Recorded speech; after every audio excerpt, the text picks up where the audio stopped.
So our new report essentially shows that the scale and the threat from Iran-backed militias has increased, and crucially, this surge took place as sanctions were being eased on Iran as part of the nuclear agreement. So obviously, Tehran is after sanctions relief at the moment, but Biden essentially has inherited quite a strong hand from the former administration, and we argue that he should use this leverage to gain more concessions from Tehran.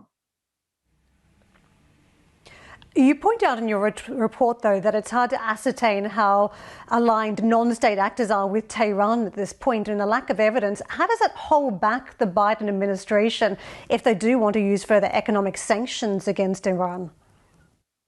Sure. So what we show, there's a spectrum. The Iran-backed militias are not a homogenous group, and only some are proxies. Now, the important thing is that as sanctions were eased, the most dangerous type of militia, what we refer to as manufactured militias, these are groups that are manufactured from scratch by the IRGC, the Iran's Islamic Revolutionary Guard Corps. These are the ones that have surged in number. Now, what makes these groups so dangerous is that Iran is not only arming, training, and funding them, but the IRGC has invested a significant amount of capital to indoctrinate them. And these fighters essentially are being indoctrinated to fight as warriors without borders for Khamenei's, so Iran's supreme leader's ambition to create a pan-Shia state and to eradicate the state of Israel. So, sanctions relief to Tehran isn't going to moderate the IRGC's behavior, isn't going to moderate these proxies' behavior. So we call for a much broader, full hearts and minds counterinsurgency approach, really to scale back the problem, but crucially using the leverage the Biden administration has over Tehran to push for more concessions. Europe hasn't abandoned the nuclear deal, whereas, of course, the Trump administration did. Where does this put the major European players, Kasra?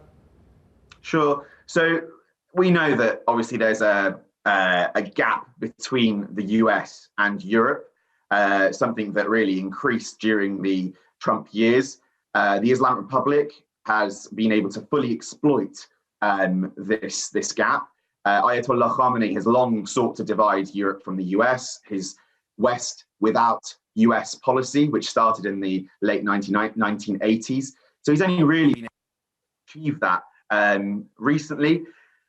What the Biden administration should be pushing for is a transatlantic approach towards Tehran, and really to bring the Europeans on board to take the threat from Iran-backed militias more seriously, but also look at the ballistic missile program, which again is a direct threat to European security.